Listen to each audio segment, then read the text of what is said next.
Welcome to my channel Zoom Study. आज की video में हम मौर्यकालीन प्रशासनिक व्यवस्था जो थी उसके बारे में पढ़ेंगे। चलिए शुरू करते हैं। मौर्य प्रशासन के अंतर्गत ही भारत में पहली बार राजनीतिक एकता देखने को मिली। इसमें सत्ता का क्या हुआ? केंद्रीकरण हुआ। केंद्रीकरण से मतलब क्या है? देखिए, जो मौर्य प्रशासन था वो स्तरीय खंडों में बटा था, जैसे साम्राज्य, प्रांत, आहार, स्थानीय। तो इन सभी खंडों में क्या था? राजा का शासन चलता था। प्रशासन के हर स्तर पर केंद्रीय नियंत्रण जो था वो दिखाई देता था। और इस सत्ता में देखिए, सत्ता का केंद्रीकरण अवश्य हुआ था, लेकिन राजा जो था वो अपने अधिकारियों के प्रति जरा सा भी बर्बर नहीं होता था। और जो ये मौर्य काल है, तो मौर्य काल में गणराज्यों का ह्रास होने लगा था, जिसके कारण क्या हुआ? राजतंत्रात्मक व्यवस्था की स्थिति काफी मजबूत हो रही थी। नेक्स्ट इज, समस्त अधिकार एवं शक्तियां राजा के पास होती थी। इनमें जो मुख्य थी, देखिए, उसके पास सैनिक, न्यायिक, वैधानिक एवं कार्यकारी मामलों का पूरा अधिकार होता था। और राजा जो साम्राज्य के सभी महत्वपूर्ण पद होते थे, तो उन पदों पर योग्य व्यक्ति की नियुक्ति राजा करता था।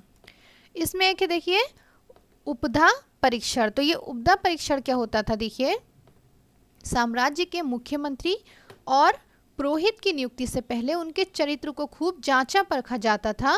तो जिसे क्या कहा जाता था? उपधा परीक्षण कहा जाता था। अगर एग्जाम में क्वेश्चन आता है उपधा परीक्षण क्या था, तो देखिए, जो साम्राज्य के मुख्यमंत्री और पुरोहित थे, जो पद थे, तो उन पर नियुक्ति से पहले उनके चरित्र को जांचना परखना क्या कहलाता था? उपधा परीक्षण कहलाता था। नेक्स्ट इज, व्यक्तिगत सुरक्षा हेतु सशस्त्र अंगरक्षिकाएं होती थी राजा के लिए। और जो राजा था वो महल से बाहर युद्ध, यात्रा या आखेट के समय जो था निकलता था। मौर्य काल में सम्राट की सहायता के लिए मंत्री परिषद की व्यवस्था होती थी, जिसमें 12, 16 या 20 सदस्य हुआ करते थे। इस परिषद के अधिकांश बैठकें गुप्त रूप से संपन्न होती थी। और जो इसमें कोई भी निर्णय लिया जाता था तो बहुमत के आधार पर ही लिया जाता था। नेक्स्ट है, अर्थशास्त्र में शीर्षस्थ अधिकारी के रूप में तीर्थ का उल्लेख मिलता है। इन्हें महामात्र भी कहा जाता था, जिनकी संख्या कितनी होती थी? 18 होती थी। तीर्थ क्या होते थे? पद होते थे एक तरह के। और शीर्षस्थ अधिकारी क्या हुए? किसी भी विभाग का जो मुखिया हुआ, जो हेड हुआ, वो क्या होते थे? शीर्षस्थ अधिकारी होते थे। इनमें से सर्वाधिक महत्वपूर्ण तीर्थ एवं महामात्र मंत्री एवं पुरोहित होते थे। पुरोहित और महामंत्री एवं सेनापति को करीब 48,000 पर वार्षिक वेतन के रूप में इनको मिलता था। तो इनमें देखिए, जो प्रमुख थे उनको देखते हैं। समाहर्ता, यह राजस्व विभाग का प्रमुख अधिकारी होता था। मुख्य कार्य राजस्व इकट्ठा करना, आय व्यय का ब्यौरा रखना एवं वार्षिक बजट तैयार करना किसका काम होता था? समाहर्ता का काम होता था। सन्निधाता या कोषाध्यक्ष, यह राजकीय कोष का मुख्य अधिकारी होता था। वेतन के रूप में 24,000 पर वार्षिक प्राप्त इनको होता था। नेक्स्ट है, प्रदेष्टा, फौजदारी न्यायालय का यह न्यायाधीश होता था। नेक्स्ट है, कर्मांतिक, साम्राज्य के उद्योग धंधों का प्रमुख होता था। दंडपाल, यह पुलिस अधिकारी होता था। अंतपाल, सीमावर्ती दुर्गों का यह रक्षक होता था। अंतपाल।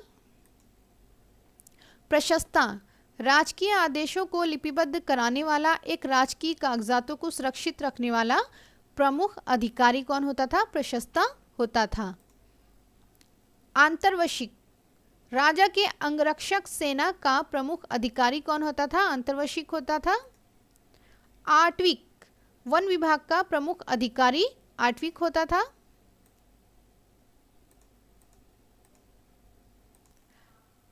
प्रांतीय शासन सबसे बड़ी प्रशासनिक इकाई के रूप में प्रचलित थे।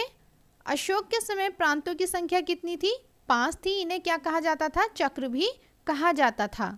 बिंदुसार के समय जो प्रांत थे, तो प्रांतों की संख्या कितनी थी? 4 थी। फिर अशोक ने कलिंग पर जब आक्रमण किया तो उसको अपने ही साम्राज्य में मिलाया, तब इनकी संख्या कितनी हुई थी? तब इनकी संख्या 5 हुई थी। कौन कौन से थे? देखिए, उत्तरापद, इसकी राजधानी क्या थी? तक्षशिला। अवंती राष्ट्र, इसकी राजधानी उज्जैनी। कलिंग की तोसली, दक्षिणापथ की स्वर्णगिरी और प्राची की पाटलिपुत्र थी। और अशोक ने जो था विशाल मौर्य साम्राज्य को प्रशासन की सुविधा के लिए अनेक प्रांतों में जो था इनको बांट रखा था और इन प्रांतों का प्रशासन राज परिवार के ही किसी व्यक्ति द्वारा होता था। प्रत्येक प्रांत में कई मंडल होते थे जिनकी तुलना आधुनिक कमिश्नरियों से कर सकते हैं और अर्थशास्त्र में उल्लिखित प्रदेष्टा नामक अधिकारी मंडल का क्या होता था, प्रधान होता था, जिसे अशोक के अभिलेखों में प्रादेशिक कहा गया है। नेक्स्ट इज प्रशासन की सबसे बड़ी इकाई क्या होती थी, साम्राज्य होती थी और सबसे छोटी इकाई क्या होती थी, ग्राम होती थी। इसे हम देखिए इस तरह से समझ सकते हैं। सबसे पहले साम्राज्य होता था, फिर प्रांत, फिर आहार या इसको विषय भी बोलते थे, उससे नीचे स्थानीय, फिर द्रोणमुख, फिर खारवटिक, फिर संग्रहण, फिर सबसे छोटी इकाई क्या होती थी, गांव होती थी। गांव का जो मुखिया होता था उसको ग्रामिक कहा जाता था। और मेगास्थनीज के अनुसार नगर का प्रशासन 30 सदस्यों का क्या करता था, एक मंडल करता था और ये मंडल 6 समितियों में विभाजित थे। प्रत्येक समिति में कितने सदस्य होते थे, 5-5 सदस्य होते थे। और देखिए जो एक संग्रहण था तो एक संग्रहण में कितने गांव होते थे, 100 गांवों को मिलाकर ये एक संग्रहण होता था। और खारवटिक में 200 गांव होते थे, द्रोणमुख में 400, स्थानीय में 800, आहार या विषय में कितने 1600 गांव होते थे। 1600 गांव को मिलाकर क्या होता था, ये आहार या विषय होता था। इसको बहुत इजीली हम याद कर सकते हैं। देखिए एक तरह से 2 का टेबल समझिए नीचे से ऊपर की ओर। नेक्स्ट है प्रांतों का प्रशासन करने वाले को अशोक के अभिलेखों में कुमार या आर्यपुत्र कहा गया है। ये कुमार या आर्यपुत्र मुख्य प्रांतों के शासन व्यवस्था का प्रबंध करते थे। नेक्स्ट है सैन्य प्रबंध। सैन्य प्रबंध में जो मौर्यकालीन सेना थी उसमें 6 लाख पैदल सैनिक थे, 8000 रथ, 9000 हाथी, 50,000 अश्वरोही सैनिक। मेगास्थनीज के अनुसार इस विशाल सेना के रखरखाव के लिए जो था 6 समितियों का गठन किया गया था और जो प्रत्येक समिति थी उसमें 5 सदस्य होते थे।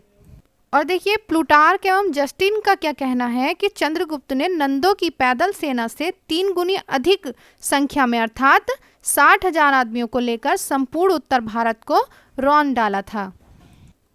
Next is